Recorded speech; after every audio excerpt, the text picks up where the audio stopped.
Malachy, everybody knows Malachy O'Rourke now. Congratulations on your new post. But what about the Malachy of old, the Derry Lynn Malachy when you started first? What was the journey like for you and for Malachy Games, first of all? Hi, that's a long time ago, Paddy. You're saying that, that's right. No, look, I always grew up in Derry Lynn and played football for Derry Lynn for years and played right up through the ranks and then obviously into senior. And then I married my good wife, Judith, from Cool Island, and I suppose that time I was teaching up in Enniskillen and she was down in Derry Latney, the English area. And we were looking for somewhere in between, and we settled on Ballygolly. And then a couple of years, then I travelled up home, and then eventually then transferred to Errigal, and I've been a member of Errigal ever since.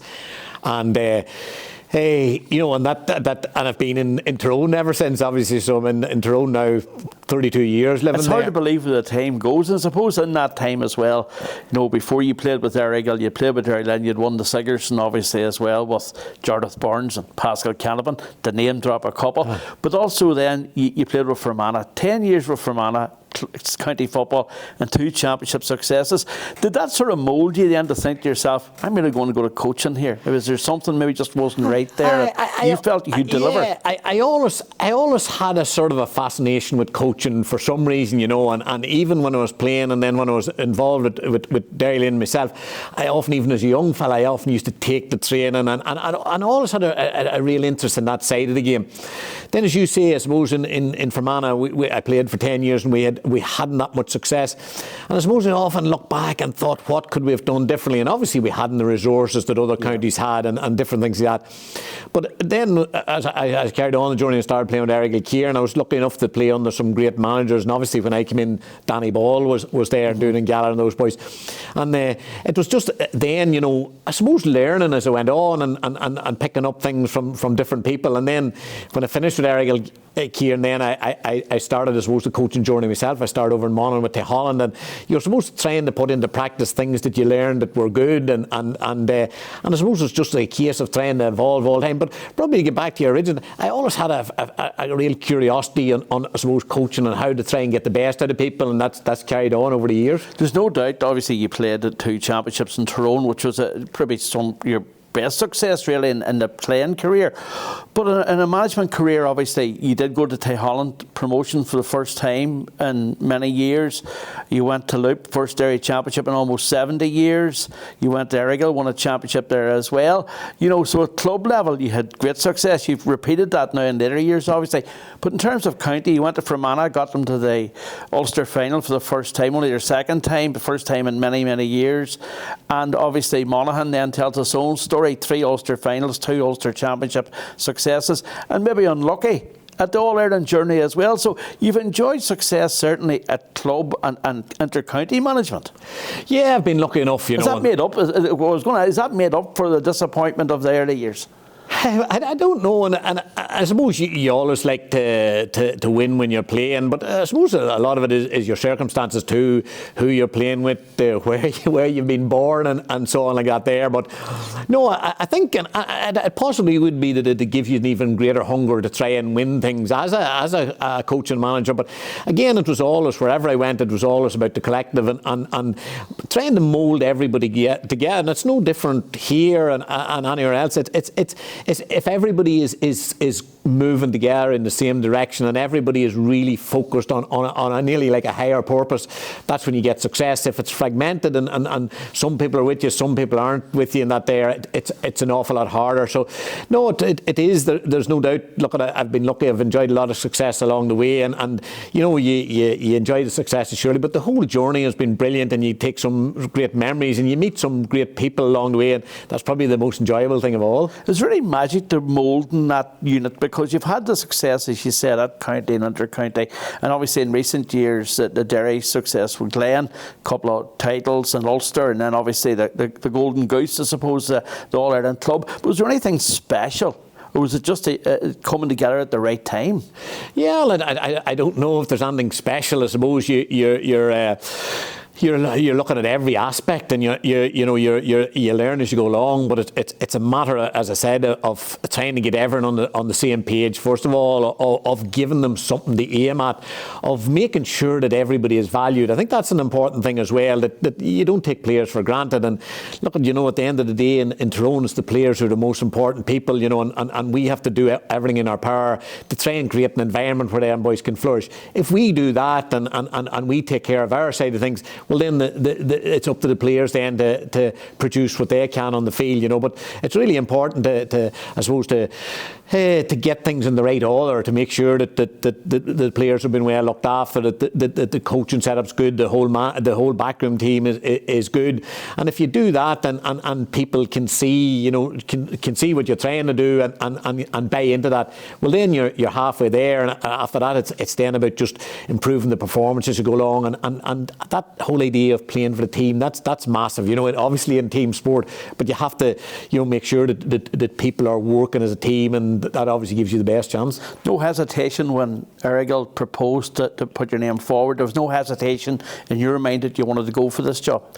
No, there wasn't, to be honest with you. I was delighted when they asked me would I let my name go forward, and I just feel that, look, it's a massive challenge. I'm going in with my eyes wide open. It's a big county. There's a lot of expectations, and I know that there's going to be an awful lot of work. And look, I'm sure the players know that as well. You just don't go in here and expect things to happen.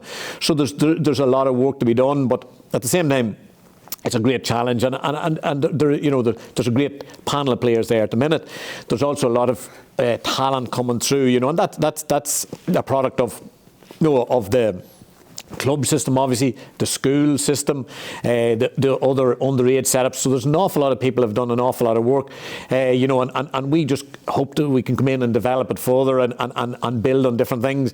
But the bottom line is working really hard and everyone, buying into it completely and being prepared to commit to every aspect of preparation, and that's what gives you a chance of being successful. There's no doubt that the qualities in Tyrone, and you would have seen it as a player playing for Errigal Kieran all those years ago, and how competitive it was then. The Tyrone Championship's currently underway at the minute, and you just see how competitive it is. But the quality is there, and the quality's coming through from those 17s and 20s and academy squads as well as the players who are untapped at the minute. Yeah, well, that's right, and it is. Obviously, it's a football mad county. There's massive passion for football in the county. It's a very strong club system, school system, and everything else. So there's no doubt there's a lot of players coming through, and there's a lot of good players there at the minute. But look, it's no different in any county or any club. If you want success, everybody has to be working really hard and has to be, singing off the same hymn sheet. There is no shortcuts.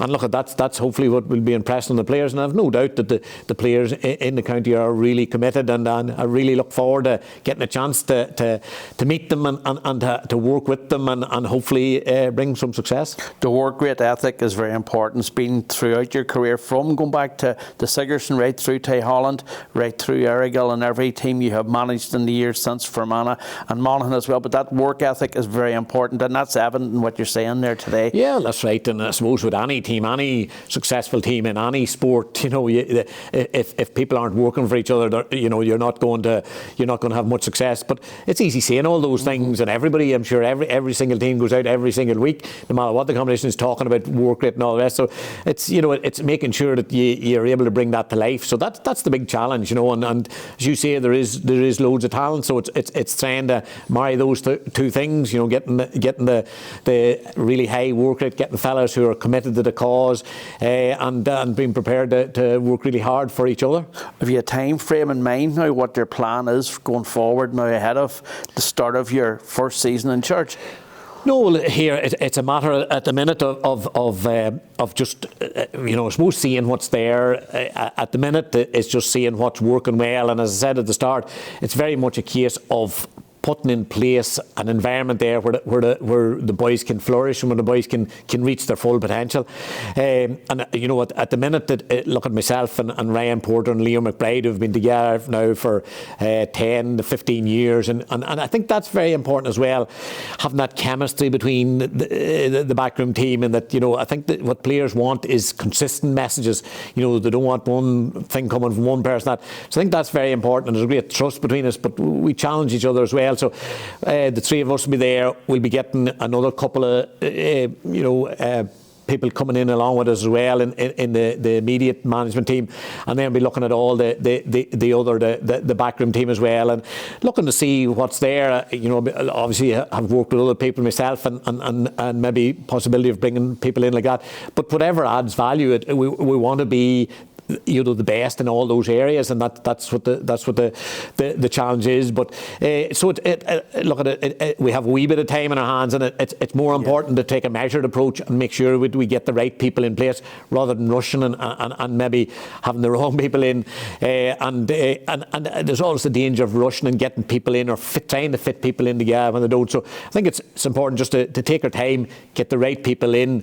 I don't think that I think the GPA and Croke Park are probably saying that the collective training can't start till later this year. So we'll have a wee bit of time in our hands, you know, and but we'll at the same time we'll be getting down to business straight away and sorting those things out. No doubt about that. Obviously, you're keen to add to your squad. You want to get things modern. What's your family think of it all? What's their thoughts about it all? Because at the end of the day, they're important. You did mention your good lady wife earlier. Yeah, and look at it, I suppose they've been used to me, you know, that when I get in these jobs, they take over my life to a degree, you know, and I suppose they're used to that. But no, look at Judith's from Coal Island, born and reared, and the two girls are the same, you know. So no, they you know, they're excited about it as well, you know, obviously, and you know, so it'll be a great time for them. But look at it, it certainly will be, you know, in all these jobs there's pressure to it as well, obviously, but I put a lot of pressure on myself because I want to do well and I want to do the best for the county. So no, it'll take a bit of getting used to, but so no, I suppose at the minute we're the club season in full swing, and that's the thing, I suppose, with the split season. So we'll be working away with the club, but at the same time, the fact that I'm retired, as you mentioned to me earlier on, the fact that I'm retired, it gives me that bit of time that I can sort it all out. Malachy, one final thing, obviously, from your started from Tyrone way back in the end of 2000, 2001. Coaching, everything has changed. But you mentioned the backroom team. The backroom teams aren't just 2 or 3 anymore. Your coaching style has to evolve as well. Do you find a big change? Have you evolved with that change? You have to. There's no doubt about that. You know, the style of football has changed. It could possibly change back now with the looking at the well, you rules put a part in the new rules structure, you know, of course, as well. So there could be big changes. That remains to be seen. You know, and obviously, hopefully, there will be to improve the game. But no, and that is the thing about it. You just have to move the times. You have to try and be a step ahead, you know. But look, I know that I'm coming into a great setup, and I know the people who were here before, you know, Fergal and Brian and Collie and Joe have done great work. Loads of management before that. There's a really healthy setup, and you know, and I have massive shoes to fill. I'm coming in after Tyrone legends, you know, and I'm well aware of that, you know, and I know that no matter I'm going to play a very small part in the history of Tyrone GAA, you know, no matter what I do. But I just hope that I can do it justice, and that I can you know, bring success in you know, when the time I'm here. Well, you're very welcome to your second home, Gervais, because that's what it will be. Malachy O'Rourke, thanks very much for talking to us. Thank you, Paddy.